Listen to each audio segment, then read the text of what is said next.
आज हमारे पास आया है 100 केवी का ट्रांसफार्मर और सबसे पहले हमने इसे पूरी तरह खोलने से पहले बाहर से प्रॉपरली इंस्पेक्ट किया है।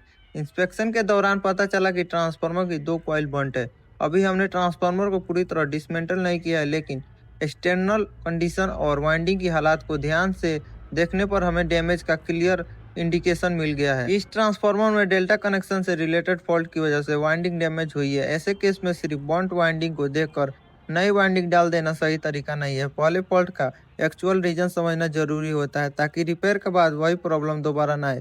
अब अगला स्टेप होगा ट्रांसफार्मर को पूरी तरह ओपन करना और डैमेज वाइंडिंग को केयरफुली निकालना। इसके बाद हम दोनों डैमेज कॉइल की नई वाइंडिंग तैयार करेंगे, जिसमें वाइंडिंग के टर्न, वायर साइज और कनेक्शन को एग्जिस्टिंग ट्रांसफार्मर के अकॉर्डिंग मेंटेन किया जाएगा। नई कॉइल तैयार होने के बाद उनका प्रॉपर चेकिंग और इंसुलेशन कंडीशन वेरीफाई करेंगे। इसके बाद शुरू होगी ट्रांसफार्मर की असेंबली प्रोसेस।